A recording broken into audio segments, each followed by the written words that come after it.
their support.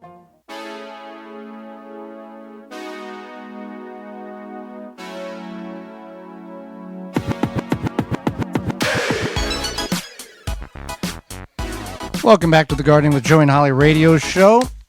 Time for your questions are answers. You've got a question. There's a couple of ways in which you can get that to us. You can send it to us via the email at gardentalkradio@gmail.com. That's gardentalkradio@gmail.com. Or if you choose, you can talk to us by calling us anytime during the show, after the show, whenever you have that question, to 1-800-927-SHOW, 1-800-927-SHOW.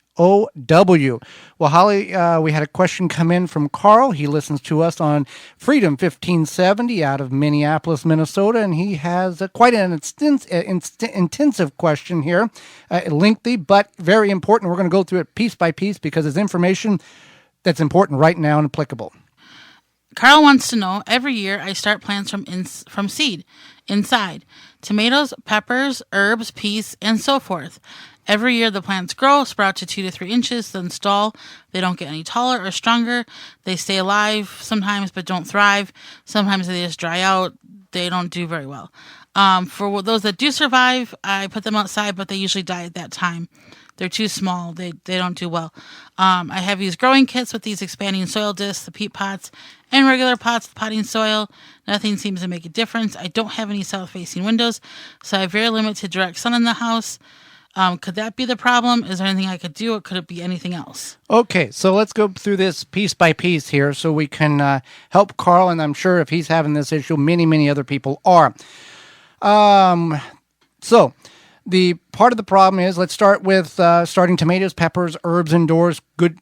Peas, not so much. Peas have a very sensitive root system that do not like the transplanting. They have a high level of transplant shock. So you want to direct sow them. They can be planted very early as soon as the soil can be worked in your area. So that's one there. We got that taken care of. Other things with the plants drying out at the base of the stem, it almost sounds like it's dampening off.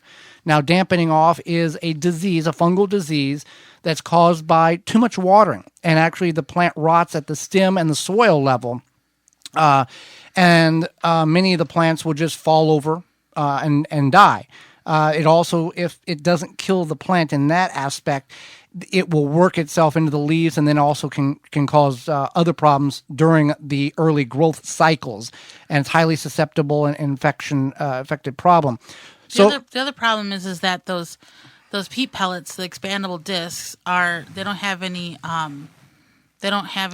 fertilizer. Nutrients. Yeah.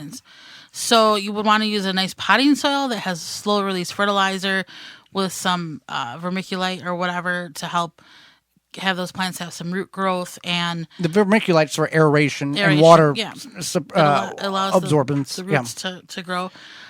So that's a good idea. To go back to the dampening off, the fungal disease, you can, at the time of planting, you can take a dusting of ground cinnamon. Cinnamon has antifungal properties, and you just dust it over the top of the soil of your seed tray or your cup, and you can water it in. It doesn't affect it if you water it, but that helps reduce fungal gnats as well as reduce the chances of dampening off on the plant. Also, just keeping a fan at a light, low level, blowing over the area in which the seedlings are at. This can cause them to dry out quicker. However, it will mimic more natural environment of outdoors, the wind blowing, stiffening and strengthening the stems, as well as keeping the moisture moving around. Right. So that's one issue. Now, we do recommend some type of grow light, right? And we use the Happy Leaf LED. We don't have south-facing windows either. We used for years. We used western-facing windows, but a grow light is definitely wise. With the east-facing or the west-facing window, the plants would grow towards the light every day, and we have to rotate the tray, and they would grow again. So they did get what is called legginess or stretchiness. Not a problem with tomatoes.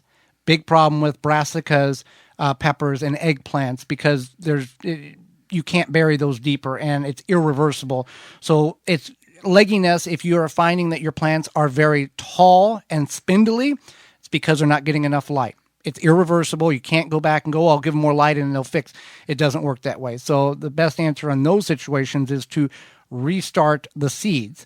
So hopefully we have helped you with that. Now, if you do choose to fertilize with a liquid fertilizer, we would recommend an organic fertilizer and only at quarter the strength that the package recommends. If you do a synthetic fertilizer, there's more than likely a chance that those plants will become dependent on that fertilizer because of the synthetics and the chemicals in it, almost like an addiction. And when you wean them off of that and put them in the ground and not feed them with that, they go south very quickly. So some questions there that we've answered. Okay, next question here is, I'm interested in knowing if it is legal to turn my lawn in my backyard into a vegetable garden. I'm in the Milwaukee, Wisconsin area. Help information would be appreciated. Well, most municipalities allow for backyard vegetable gardens. You'd want to contact your local city hall, town hall, whatever, to determine, and then you would want to make sure that you call Digger's Hotline 3 business days before you dig. Now, most places that I'm aware of have no problem if it's behind in the backyard. A lot of cities have that issue if it's in the front yard. And certain cities have certain requirements that saying X amount of percent can only be X amount high, a whole bunch of stuff. Just plant a bunch of fruit trees in the front yard. Trees are okay in most places. Even some homeowners associations allows trees with that loophole, never saying it can't be a fruit-producing tree. So just keep that in mind. Not saying that we are lawyers or we know anything, but just some hints along the way.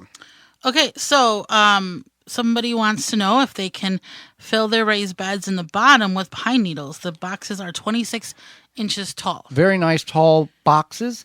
Not needed to be that tall, but many people may choose to go that height for easier mobility, so you're not bending over. And there's certainly no reason why you can't basically use filler as the pine needles in the bottom of the raised bed. Many people feel that pine needles are acidic and they will acidify the soil. Garden myth.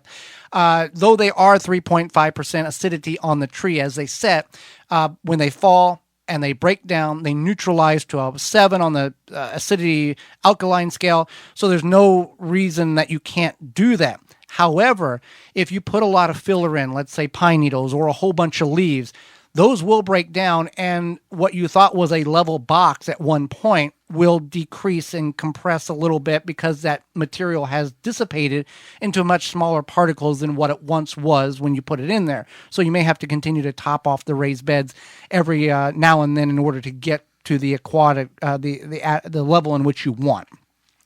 I've got time for one more here. Pete from Madison, Wisconsin asked, can you recommend any good tasting cherry tomatoes to grow in large containers? Thank you. Yeah, so there are several cherry tomato varieties, such as Chadwick cherry, white cherry, black cherry, and gold nugget. Those all have really great flavor, and they are fun to grow. For more information, please visit thewisconsinvegetablegardener.com.